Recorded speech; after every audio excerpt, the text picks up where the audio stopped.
মালদা জেলা আইনি পরিষেবা কর্তৃপক্ষের উদ্যোগে শনিবার মালদায় বসল চলতি বছরের দ্বিতীয় লোক আদালতের আসর। এদিন লোক আদালত বসে মালদা জেলা আদালত চত্বরে। লোক আদালতে দেওয়ানি ও ফৌজদারি মামলা মিলিয়ে মোট ৬,৫৭৬টি মামলা নিষ্পত্তির জন্য পেশ করা হয়।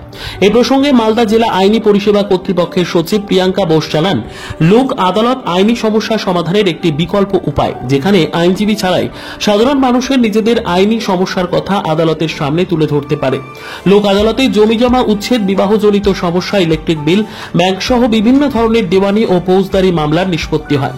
সেই নিষ্পত্তির জন্য আজ দেওয়ানি ও ফৌজদারি মিলিয়ে মোট ৬,৫৭৬টি মামলা নিষ্পত্তির জন্য লোক আদালতে পেশ করা হয়েছে। ম্যাডাম, আজ থেকে কি শুরু হলো? আজকে আমাদের দ্বিতীয় ন্যাশনাল লোক আদালত।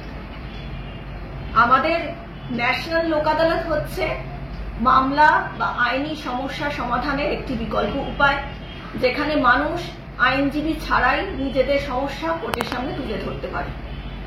এখানে বিভিন্ন রকম মামলা নিষ্পত্তি করা হয়, যেমন ফৌজদারি মামলা, মোটর অ্যাক্সিডেন্ট ক্লেম, রেলওয়ের মামলা, bank matter, electricity matter, BSNL matter, বিবাহ সংক্রান্ত সমস্যা, জমি সংক্রান্ত সমস্যা, উচ্ছেদের মামলা, বিভিন্ন রকম ফৌজদারি ও দেওয়ানি মামলা এখানে নিষ্পত্তি করা হয়। কতগুলো কেস আছে মোটামুটি?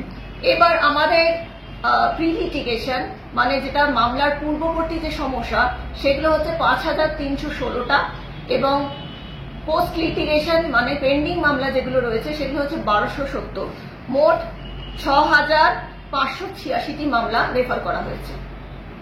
আপনার নাম, রেজিগনেশন? আমি প্রিয়াঙ্কা বোস, মালদা জেলা আইনি পরিষেবা কর্তৃপক্ষের সচিব।